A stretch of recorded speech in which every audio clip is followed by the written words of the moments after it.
on his Twitter feed moments ago, seconds ago. Oh my the Baltimore Ravens, who last night find out that last night their doctors tell them they cannot conclude the trade for Max Crosby, have now reached agreement on a 4-year, $112 million contract with Trey Hendrickson. We would describe that as the ultimate pivot in Baltimore. Hendrickson, as you see, stays in the AFC North, will now face Burrow, blah, blah, blah, blah, blah. Schefter is ready to go with us here this morning on a very busy day for him. Schefter, you look. I did the math very quickly. 112 divided by 4 is 28, so we'll call it $28 million a year for Trey Hendrickson. Schefter, go. It's a deal worth up to $30 million a year. And as we mentioned in the first hour, Greeny, the Baltimore Ravens initially were talking to Trey Hendrickson about playing with Max Crosby. So they were talking to him all along. Now Max Crosby gets taken out of the equation, and Trey Hendrickson reaches an agreement on a 4-year deal with the Ravens that will keep him in Baltimore, and he will now stay in the AFC North. He had been looking for guaranteed money. He had been looking for stability. He had been looking for a long-term deal. Baltimore gives him those particular long-term deals, and that's a situation where he felt like this was the spot. By the way, he's calling right now, so we could talk to him. Hold on one second. Okay, go ahead. Talk to those guys. Yes, sir. We're on Get Up right now. Take the phone. All right. This guy's the I don't know if we want to listen to that. Yeah, let Schefter have his conversation. We'll talk more about that. That's Adam Schefter in a nutshell right there. So that's phenomenal. So that's the story here. All-timer. Here's the bottom line. And I'll just say this. I'm looking at my football players right here. By the way, all right? Here's what I don't know who the 14th pick in this draft is going to be. I host the First Draft podcast, so I know the names that will fall in that general area, and I don't know what we will decide the Ravens' needs are. But I think one might make an argument that whoever the 14th pick in this draft is, plus Trey Hendrickson, in the short term, might be just as valuable, if not more valuable, than Max Crosby. Now, Schefter just said that they were talking to Hendrickson anyway. Maybe this deal happens even if the Crosby deal doesn't get called off. We'll never know. But taking only what we know into account, to me, the Ravens come out of this outstandingly well. Dan. Max Crosby is one of 3 or 4 people that ruin games. Trey Hendrickson's a great player, led the NFL in sacks 2 years ago. Great player. Max Crosby, I would tell you, when he's at his best, different level. I don't disagree that the Ravens now getting Trey Hendrickson and keeping that pick as for now, and if they can get a high-level interior offensive lineman with that pick in a much better overall, I don't want to say better. They're in a very strong place in comparison to where they were with giant question marks at some spots. I'll give you a name, which would be Spencer Fano. Could be a player who could be available there. Was a tackle in college. Will probably move inside. Might be available at number 14. They lost Tyler Linderbaum, their center. He might be someone. I'm just making up a name here. I have no idea if that's who they'll take at 14. But that combination, I think this is as good a pivot as you could have possibly imagined. Yeah, I think what Dan is saying, I agree with, assuming that the Max Crosby you were going to get is the Max Crosby that they expected. I still think ultimately they would have rather had this work out the original way they planned, because that was the assumption they were getting that version of Max Crosby. If they believe, based on what the doctors suggest, that that version of Max Crosby isn't going to be there, this is an excellent pivot. It seems like the Raiders are the big loser in all of this, obviously, because what they had was a foundation of something that we were starting to believe in the Raiders for the first time in a long time. And that changes. You can overhaul a bunch of things, including that offensive line, with 3 picks in the first round over the next this draft and next draft. Right. That's gone now, and now they have a player that can't help them win the championship that I think they're aiming for, and is much less valuable than he was just a day ago. I do feel compelled to point out that this signing cannot be official until he passes a physical. Well done. I'm not kidding. Right. Well done. Right. He was injured too. He wasn't. But anyway, there's no reason to believe it won't. The Ravens are in some level of desperation mode with regard to their pass rush. It was extremely out of character for them to give up 2 first-round picks for a player, even 1, let alone 2.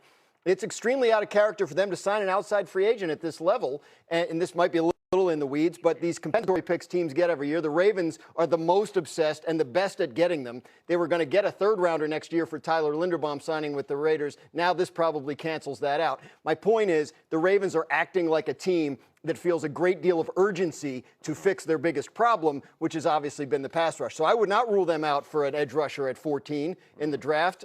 Interior lineman or edge rusher is probably the way they'll go. Okay, I'm told that Schefter is back and rolling with us again here. Schefter, what other things can you add to this? I'm particularly interested in what we should expect to happen with Max Crosby now. He's been traded. That trade has been rescinded. It's a complicated place. He needs time to continue getting healthier. Teams will be interested. What should we be expecting to happen there as that story progresses? The Raiders already have gotten several calls from several teams about a potential Max Crosby trade. But again, it's difficult to see that happening right now. I guess he could turn around and be traded, but the fact of the matter is he's still going to have to go through that physical process and still have to pass a physical. And that's the situation now with Max Crosby.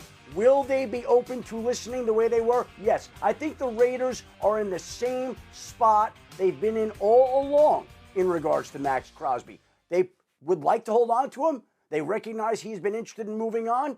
They want a fair offer in return. The issue now is, can they get a fair offer coming off this when they had 2 1s in their pocket, lose the 2 1s? What's a fair offer now? And what team is going to be willing to step up and pay the price at this time when there are medical questions? And again, I just want to point out, in speaking with his surgeon this morning, he had the surgery 2 months ago.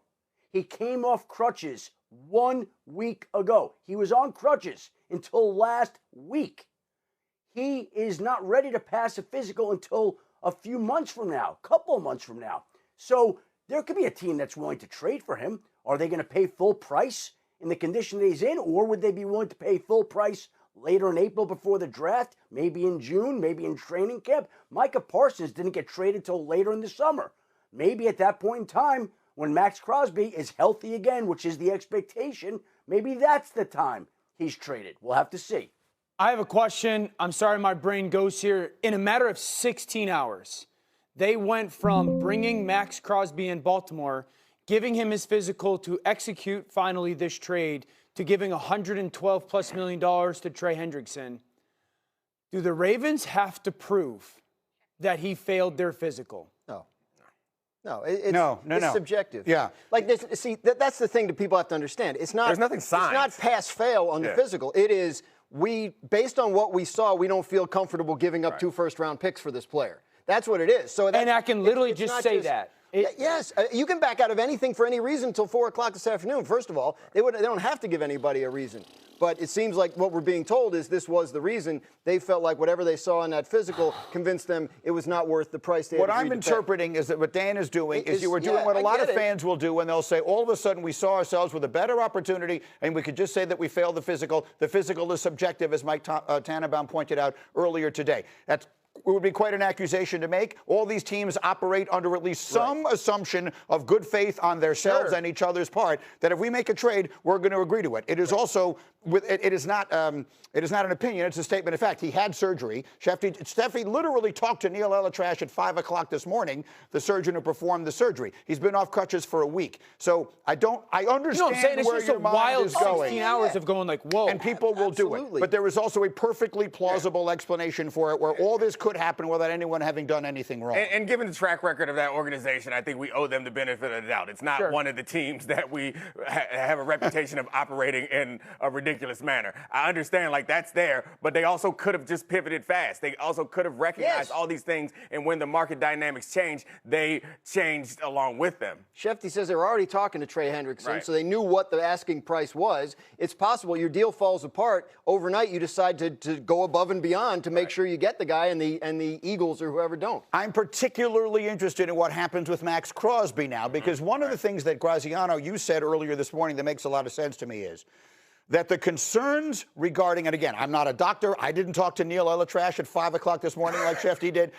But you were suggesting that the concerns about Crosby may be longer term. Not so much that he can't play this year, but that this might limit how long he can be a great player, and to give up 2 first-round picks for that could be what ultimately made them have cold feet on the trade. Am I That was paraphrasing sort of along the lines correctly? of the impression I got talking to people about Fair. this last night. That was more the concern than impact on this. But what coming that season. says to me, Yeah. if indeed that is the case, is that Max Crosby remains, at least at this moment, what we think he is, which is a game wrecker, which is a level up from Trey Hendrickson. So still a player who we expect to be healthy enough to play this coming year and could still be the guy who makes a difference in someone winning a championship. And now someone who might be available for a whole lot less than 2-1. And that's why I'm struggling to consistently hear, like, this team no longer interested, this team no longer interested.